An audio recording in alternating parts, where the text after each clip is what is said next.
Hey guys, how's it going? Josh here. I'm gonna make a quick painting today, and let me grab one of my brushes real quick, like a sketching brush, just a cheap size. Oh, I can't. The size is painted on. It's okay. So like a square brush like this is kind of frail at the end. I have the only thing wet on here is the white and the black, so it's gonna be a black and white sketch. What I have here is a piece of cardboard, the back of a sketchbook actually, but I cut it down to 9 by 12 and I gessoed it. Just one layer. You could do 2 layers and sand it down, get a nice smooth surface, but I like this rough kind of ugly white surface instead of like a really bright, smooth white. So I'm gonna keep it rough like that.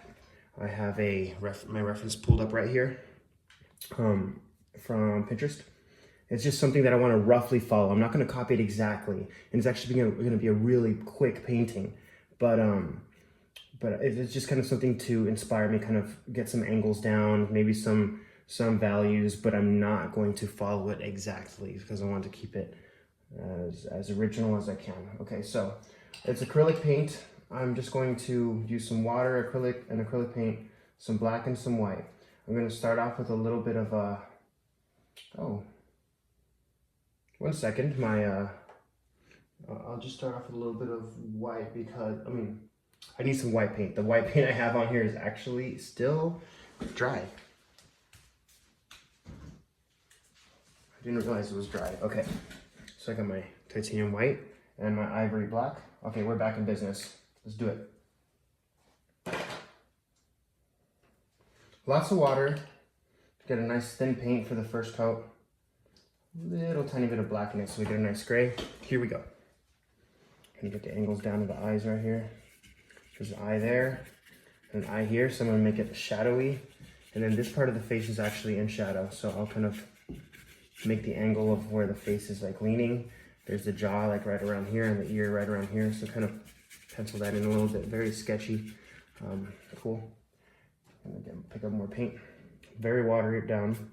Don't worry about your strokes too much, just worry about the overall painting and the feeling and the values. You want to worry about your values, your proportions. Cool, I like that. It's very sketchy, very gestural, rough. And now I can pick up some more light tones. A little bit more water. Like a mid-tone. I'm gonna use like a mid-tone gray. And then just kind of like, it's still shadowy. It's still a shadowy color actually. So we're going to lighten it up. We're gonna lighten it up, add a lot more white to it. Cool, now we can add, there we go. Now we can kind of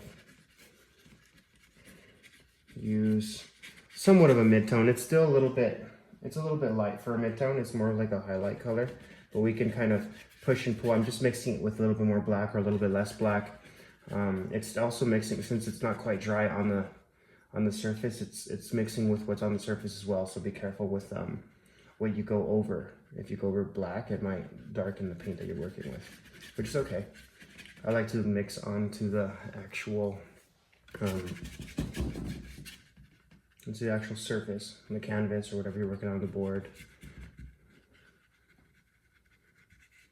Cool. Just a little bit here on the neck. Using that shadow, it's okay. All right. So kind of see how we're deriving the inspiration. Let's come back with some more dark gray. See if we can like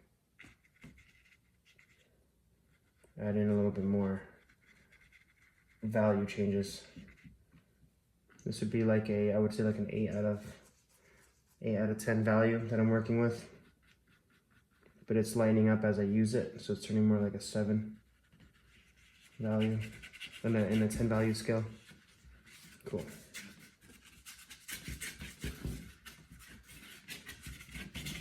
Let's break up this hard edge right here from the outside. I want the hard edges to be located toward the middle of the painting because that's what brings the most attention. The hard edges with the different changes in the value. So it's a little bit lighter. That's like a 3, I would say, in the value scale. So that's more like a 2 here, but it's okay. Be loose with it. Work the entire painting. Don't just work little by little. If you do little by little, you're gonna get a lopsided painting. You're gonna get a lot of detail in one part and no detail in the other part. But you want it kind of balanced, right? I would say you want it balanced. Even though you have more detail than other places, it's more intentional. And it's less because you like left it out for the end or something like that along those lines. Just get a little bit of that top of the eyelid over here. And the nose can come down a little bit more. As I work with it, it gets a little bit closer to the neutral color because I'm picking up the dark colors from behind it, but that's okay. I just have to be careful with what I'm working on. And be intentional about which colors I use. Maybe a little bit of the background just right here. There you go, that's kind of cool. Nice. So what I'm doing is I'm actually using these little paintings, I have a bunch of them, as placeholders for the t-shirts that I'm going to be selling. They're called paint rag tees. And I've been using some t-shirts as rags and kind of messing them up and destroying them. But not the fabrics, just covering them up with a bunch of black paint and spray paint, and I'm using them as actual rags, brand new white t-shirts. And if you go on my Instagram, you can actually check them out. And I'll be selling them. They're each one of ones, and they're gonna have like the matte charcoal branding printed on the front, and a tag that's signed with a little gesture portrait on it, and they'll be wrapped around in this so that they stay stable while shipping in black bags. I'm really excited to release those. Those are dropping July 1st of this year, 2022.